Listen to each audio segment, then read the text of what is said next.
Bonjour, nous allons vous présenter le cours sur l'item 229, surveillance et complications des abords veineux. Les objectifs pédagogiques de cet item sont de connaître les différents types d'abords veineux, les complications de ces différents abords, la technique d'insertion d'une voie veineuse périphérique, savoir surveiller une voie veineuse périphérique et centrale, connaître les modalités de retrait d'une voie veineuse pour les objectifs de rang A.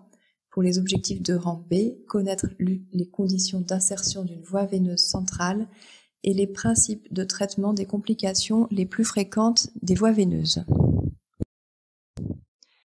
Nous n'avons pas de lien d'intérêt en rapport avec cette présentation. Le plan suit les objectifs que nous avons présentés précédemment. Bonjour à tous. Donc, dans cette première partie, nous allons voir les différents types et les indications des abords veineux. La voie veineuse périphérique est la voie la plus utilisée. Elle est mise en place par un médecin ou par, en général, un infirmier. L'avantage principal, c'est sa rapidité de mise en place. C'est donc une voie de l'urgence qui permet des débits importants. Les complications sont celles de l'extravasation si la voie veineuse est mal placée, le risque infectieux avec une surveillance nécessaire du point de ponction et un délai maximum de 96 heures pour la mise en place, recommandé, et l'impossibilité d'utiliser des médicaments vénotoxiques. La jugulaire externe est également une voie veineuse périphérique en utilisant les mêmes cathlons. C'est un acte en revanche médical intéressant dans l'urgence, permettant de gagner du temps avant de trouver une autre voie. Bien sûr, comme pour les autres voies veineuses périphériques, risque d'extravasation, d'infection et impossibilité d'utiliser les médicaments vénotoxiques. Autre voie d'abord de l'urgence, et cette fois-ci principalement de l'urgence vitale, le cathéter intraosseux. L'aiguille est mise en place à l'aide d'une visseuse et elle atteint la médula de l'os qui permet d'administrer l'ensemble des médicaments, y compris les transfusions, avec une absorption extrêmement rapide.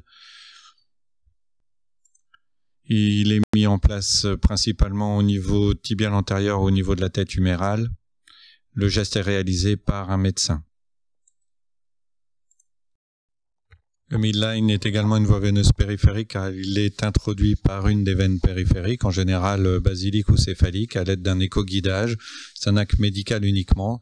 Et donc plus court que le plic line, il s'arrête en général au niveau de la veine axillaire. Et sa durée maximale de mise en place est de 28 jours avec un risque élevé de thrombose.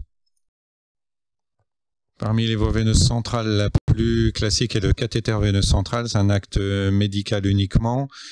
Avec plusieurs types de cathéters, simple, double, triple ou quadruple lumière, qui permettent d'administrer séparément différents médicaments. Le site d'abord est principalement jugulaire interne, veineux sous-clavier et veineux fémoral. Sa mise en place se réalise donc bien sûr sous éco-guidage avec un risque triple de complications, des complications mécaniques lors de la pose, type pneumothorax, hématome, ponction artérielle, et un risque de thrombose et un risque d'infection sur ce type de cathéter laissé en place plusieurs semaines. Second type de voie veineuse centrale, le PICC line, qui est donc inséré par une veine basilique, céphalique ou humérale pour arriver jusqu'à l'entrée de l'oreillette droite au niveau de la veine cave supérieure. Donc c'est mis en place sous scopie, ça peut être laissé en place plusieurs mois. Les gros risques sont principalement le risque de thrombose et le risque d'infection de ce type de cathéter.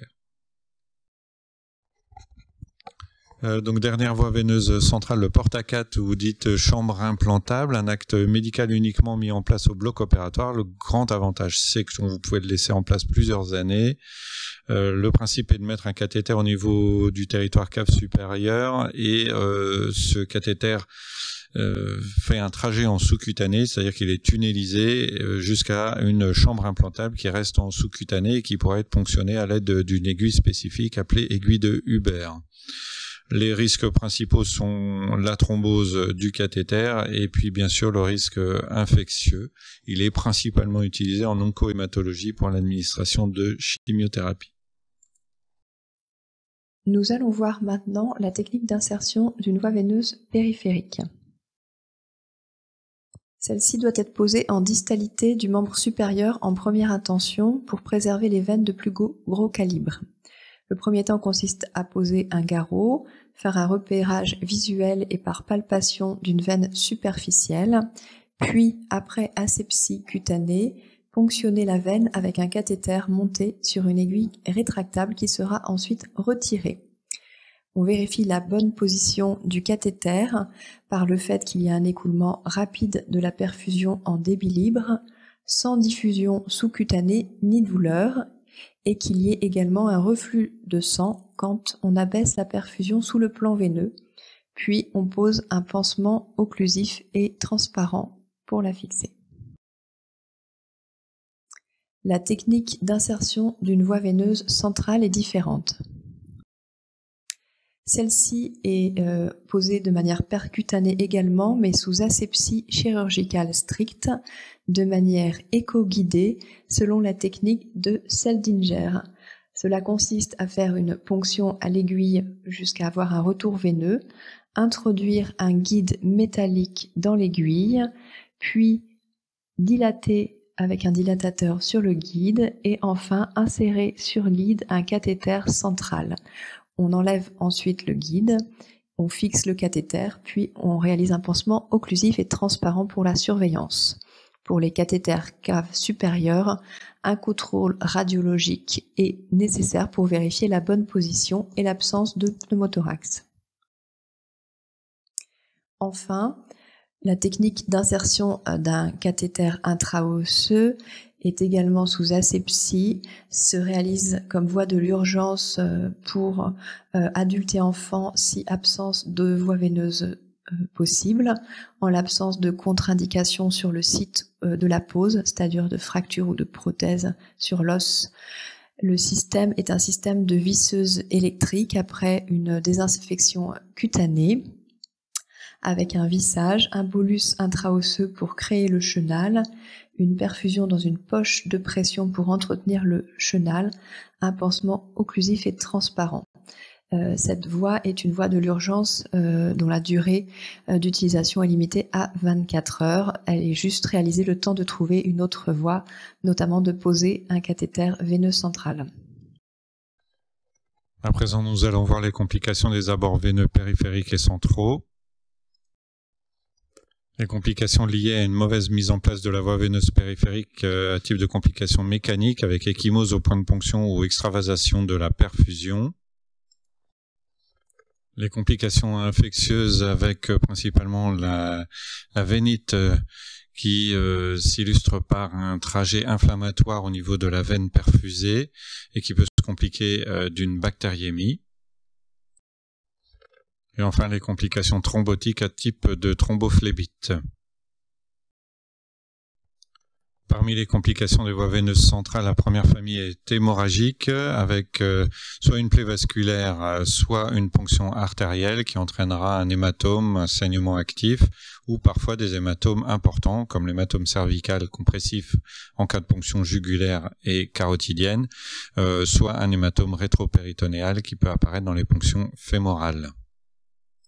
Les complications mécaniques concernent le territoire cave sub, donc principalement jugulaire et sous-clavier avec le risque de pneumothorax et l'embolie gazeuse.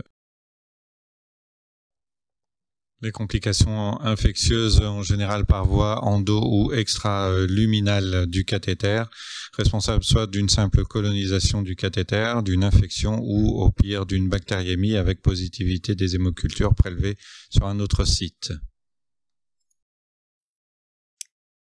Nous allons voir maintenant les modalités de surveillance d'une voie veineuse périphérique et centrale. Cette surveillance nécessite l'examen quotidien du site d'insertion et du trajet. Le point de ponction doit être visible avec un pansement transparent non décollé. Il permet de surveiller la présence d'un saignement actif, d'une échymose, une douleur à la palpation, la présence d'une inflammation ou d'un écoulement purulent. Pour la voie veineuse périphérique, on peut constater une extravasation de la perfusion en cas de diffusion sous-cutanée Et en cas de trajet de veine induré, suspecter une thrombophlébite. Également si on note un trajet inflammatoire, une lymphangite associée ou un ganglion associé. En cas d'augmentation de volume du membre du côté d'une voie veineuse centrale, il faut suspecter une thrombophlébite profonde. Il est également nécessaire de réévaluer quotidiennement l'indication du maintien de la voie veineuse. Nous allons maintenant voir les principes de traitement des complications les plus fréquentes. Les infections de voie veineuse tout d'abord. Une vénite se traite par ablation immédiate de la voie, mise en culture, mais ne nécessite pas d'antibiothérapie sauf si évolution vers une absédation. Des pansements alcoolisés peuvent être ajoutés si besoin. En cas de bactériémie en revanche, l'ablation de la voie est également nécessaire avec mise en culture, mais également le début d'une antibiothérapie probabiliste puis adaptée aux germes, les germes les plus fréquemment retrouvés étant des staphylocoques coagulase négative dorées. En cas de thrombophlébite superficielle, le traitement est l'ablation de la voie, elle ne nécessite pas d'anticoagulation. En cas de thrombophlébite profonde, en revanche, il sera nécessaire de débuter une anticoagulation curative. À présent, nous allons voir les modalités de retrait d'une voie veineuse. En ce qui concerne la voie veineuse périphérique, on réalise une antisepsie simple par désinfection cutanée et une ablation avec des gants non stériles. En cas de retrait de voie veineuse centrale, on réalise une désinfection cutanée avec une asepsie stricte, l'ablation avec des gants stériles et on maintient le patient en décubitus dorsal pendant au moins 1 heure post-ablation afin de diminuer le risque d'embolie gazeuse. Les messages à retenir de ce cours sont: le choix de la voie est fonction de l'indication et de la durée de l'abord veineux. Elle peut être périphérique, centrale, classique, tunnelisée, PICC line ou porte-à-4, ou bien, en cas de l'urgence en attendant une voie veineuse, la pose d'un cathéter intra-osseux. La surveillance des complications est nécessaire. Elles peuvent être immédiates à type de complications mécaniques ou hémorragiques, ou plus à distance, notamment avec les infections et les thromboses de cathéter. La réévaluation est donc quotidienne, absolument nécessaire, avec surveillance sous un pansement occlusif transparent et nécessite également de réévaluer quotidiennement l'indication du cathéter. Nous vous remercions pour votre attention.